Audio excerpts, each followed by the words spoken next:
It is evening time. I have been working on my computer a lot of the day, and I'm tired. I can tell I could get deeply engrossed in all this, taking classes on how to use your Instagram account to make money, grow followers, blah, blah, blah. Anyways, happy Thursday. I forgot it was Thursday even. So, okay. This all comes from a book, The Dialectic Behavior Therapy Skills Workbook for PTSD. Great book. I've loved it a lot so far. It's by Kirby, Reutter, PhD. It's practical exercises for overcoming trauma and post-traumatic stress disorder. I have found a lot of great stuff in here. One of the things that I have been talking about is our brain and our thoughts and what happens when we get obsessive thoughts. And some of the different thoughts patterns that we have names for it. And so that's what I wanted to start sharing with y'all. I started this the other day. One of them is called all or nothing. Okay, all or nothing is that everything's either black or white. You do not take into account the possible shades of gray. Y'all can't see that. If people use terms like always or never, they are probably guilty of this. I have a husband that I adore, by the way. Adore. It's Valentine's Day tomorrow too, so. That will say things like, y'all never shut the front door.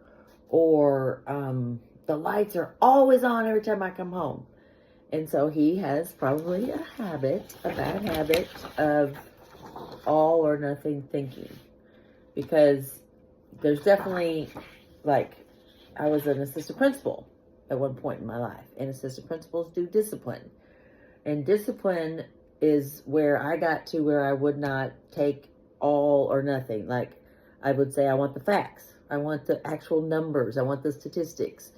Say, for instance, if a teacher would come in and tell me, this kid's always late, I'd be like, okay, what do we mean by always? Like, exactly how many days out of the week would you say? I mean, give me, when you say late, is it 15 minutes late? Is it 2 hours late? Like, give me the facts, okay? So that, like, with the door, it's not open every single time.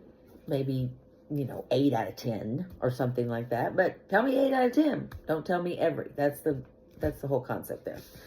Another thought pattern is called overgeneralizing. When you take one piece of evidence and you apply it across the board. Overgeneralizing is a great example of making something more permanent or pervasive than it really is. Okay, and I got some of these examples right out of the book, y'all. So don't, take this the wrong way. But like one of the examples of this is all men are potential predators. That was straight from page 115 out of the book. Taking that, when we find out about men being predators, some, then we say all men. So we take a fact and we put it across the board on all things, which we all know that all men are not predators or potential predators. There's a lot of wonderful men out there. So that one more, I got one more. Hang on. Mental filter, it's called. When you fixate on one negative event, it's like, let's say you had a car accident or you had a divorce or something like that. And that one event, a death of a parent or a spouse, a child, that one event just makes the whole rest of your life. And, it's a book on trauma, so it understands that there is legit trauma in people's lives, and it makes a huge difference in their life. But I'm just trying to show you the patterns that I'm talking about. All right, I'm cutting off for tonight. I've done all I can do. Have a great one.